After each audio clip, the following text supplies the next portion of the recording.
Greetings to all. I hope all of you are doing well, doing fine. If you find me a little breathless, it's because climbing, I've been walking uphill. So I'm right now in a city called Solan, which is basically part of the state of Himachal Pradesh in India. And I'm spending some quiet time here in the wilderness. So I thought I'll connect with you. It's been a while.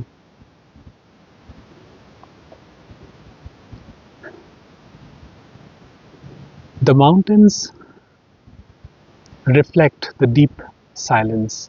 The nature, for me, is a reflection of the essence, which is deep quietness that is within each one of us.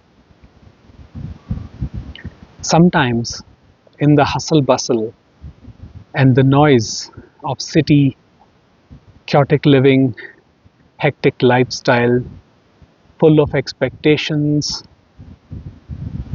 we forget that quietness is our true nature. Many of us try to bring the lifestyle that we are trying to escape from in the cities into the quietness of the mountains. So often I've seen that some people would want loud music and substances to enjoy. Now, there's no judgment towards them for doing that. Of course, they are living their blueprint. However, the true peace, the solitude that they long for, will not be found in any of those things. Those things give momentary pleasure. They point you to your essence momentarily, but it's unsustainable. So, what happens is eventually we get tired. First, we try to follow the lifestyle in the cities. We run after that. We earn money. We try to make it big in our careers, success. But then we realize that it is not bringing the joy that I truly, deeply desire. So, how am I to get in touch with my inner core? How am I to get in touch with who I really am?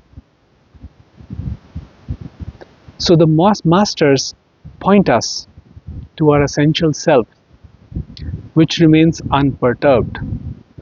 And it is very easy to access that in a place like this that does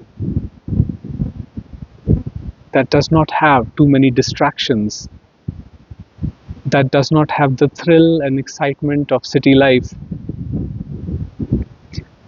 where you see things at a slow pace, operating at a slow pace, people living simple lives. And yes, there are challenges. It is not that life here is easy.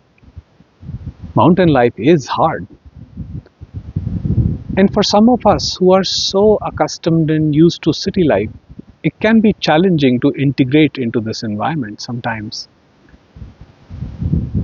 I come across people, I meet people, and they tell me that they used to live in the cities, they used to live in the areas of hustle and bustle. And when they came to quieter place, the silence haunted them.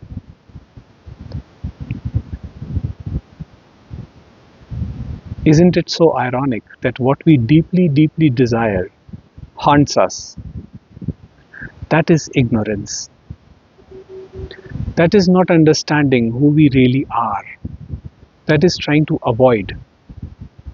And in that avoidance, peace, harmony, integration, joy, love, whatever you want to call it, is lost.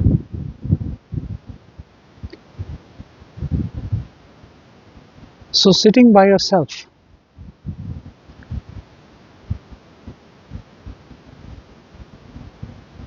in your own being, you discover that you are one with this quietness. Everything reflects quietness. The leaves, the trees, the water flowing. You can probably hear the sound of this wind that is blowing. This is unconditional love. Because, see, nature does not ask anything in return. Even when we play with it, it allows us to do so. And that is because deep, deep down we are one with it. And it knows that.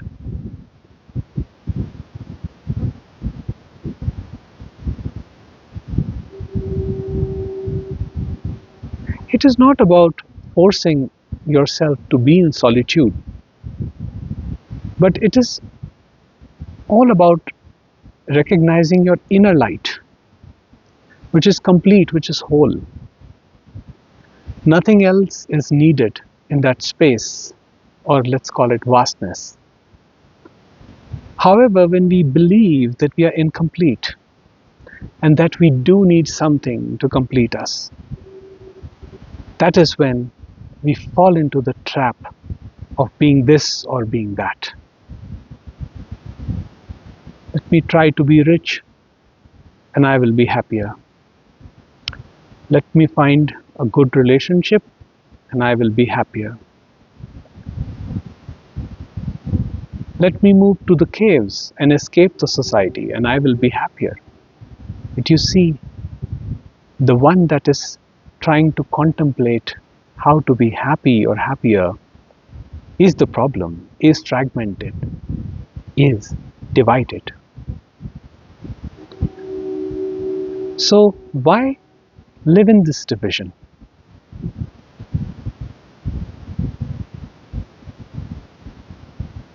If we can ask ourselves, why do we live in this division?